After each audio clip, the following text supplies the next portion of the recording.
and he makes South African bunny chow. Bunny. Okay, well, first, I don't know if this is legal in this country or not.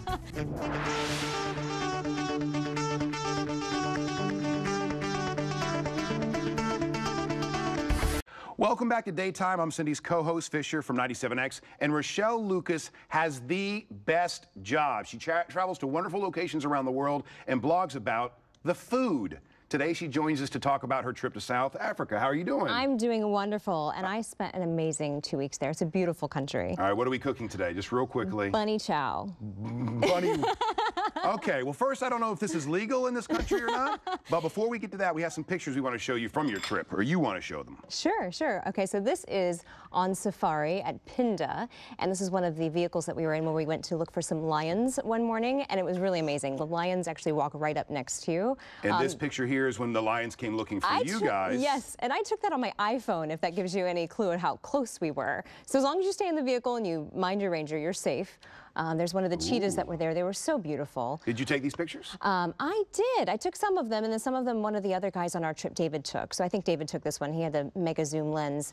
And then we've got some zebras there, and of course it's their summertime there, so there was a lot of babies there. So we saw baby zebras, we saw baby warthogs. They were just so cute. The warthogs actually look like they do from the movie The Lion King, where they kind of like, you know, bop up around and go back and forth with the little tails in the air. It's really cute. And the animals were good about taking pictures, or sometimes they sneeze and close your eyes, you're like, hey, we gotta do this again? Oh, yeah, yeah. No, they would pose. You know, they would pose for the photo. But this is bunny chow, and it does not have bunnies in it. I do promise you. Explain the name then. It is, well, actually, there's a couple different stories about how bunny chow came about, and one of them is that... Let me guess, story number one might be. Story number one is that the merchants would sell their wares by a banyan tree, and they would call the banyan tree bania, and this became known as the bania chow, which was then shortened to bunny chow. And it's really just a curry. It's a chicken curry. It actually was vegetarian. The very first one made was vegetarian. You could do chicken or you could do lamb. I did chicken here today. Okay. I'm going to teach you how to make the curry part. All right. It's served in a bread bowl. That's what's known as bunny chow, is the curry in the bread bowl. So you're going to start with putting the oil in the pan. Okay. I think I can do that without messing it up. I made it super easy for you. I pre-prepped everything. You just have to throw it all in. It's TV cooking. It's good. Then you're going to put the onions. All right, and hear them start to sizzle and stir them around a little bit. I'm capable of stirring. All right, and now we're going to add the spices. The wonderful thing about South Africa is all the beautiful spices in Durban. They're very much have a heavy Indian influence. So we've got some cardamom, some coriander, some cinnamon, and then also a masala, which is a mix. I went to one of the spice markets there in Durban, and they're known for their mixes. They actually have one called like the Mother-in-Law Exterminator, and another one that's really hot and spicy. I kept this really mild today because you're already kind of breaking your neck out there with a roller derby. I didn't want you to actually have your mouth on fire too. So thanks for somebody thinking about me today. I appreciate it. Go ahead and throw in the tomatoes. All right. And all those spices there that are already pre-measured. And what this is going to do is we're going to cook it probably for longer than what we've got on television here today. But for 15 minutes, you want to cook this and make it into like a tomato paste. And then what you would do is you would add your chicken and chickpeas and carrots and any other little things that you want to add to it. And then probably about a quarter cup to a half a cup of water. Okay. And you'll cover it and you let it boil. And then when it's done, it will kind of look like this. A nice little curry. And if you want to grab one of those bread bowls there, I'll actually serve some bunny chow for you. I still don't know if this is legal. It is, I promise. And there we go. Doesn't that smell wonderful? Do you smell the spices in there? Oh, it smells amazing. Oh, there we go. And I've got sinusitis and it still smells amazing. I've got a spoon for you. Traditionally in South Africa, though, they will just eat it in the bread. It's kind of messy, like a sloppy Joe.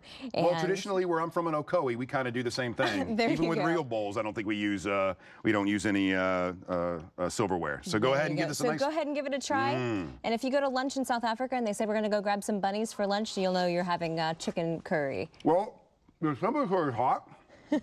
And the taste is absolutely perfect. Good, good. Well, now you've tried some South African bunny chow. So now can I take a bite like this? Can I do this the traditional way? I mean, if we're going to do this, I got to do it right, even if I make a little bit of mess, right? Oh, yes, and then you get all the juiciness in there, and you get the gravy. It's really good. Because let's not forget, this is not my show. I'm just in today for Lindsay, so everybody else can get mad at somebody else who has to clean what I'm getting ready. Here we go, ladies and gentlemen. There you go. Bunny chow. Oh, that's absolutely fantastic. Isn't it great? I love it. I love all of the food there. Now, what's the coolest place? South Africa's got to be top, but the coolest place you've ever gone to eat food and take pictures? Oh, it has to be on safari. I mean, we went and we had a picnic right out there in the middle of all the animals, you know, and they would do what they call their sundowners. So we'd have a drink and have some biltong, and it was wonderful. Well, thank you very much, Rachelle, Thank for you. coming out. Still to come, want to feed your pet? We wade through the many options and find out what's best. And looking for a fun place to take the kids this spring break, Cindy checks out the Children's Museum, and I swallow this food.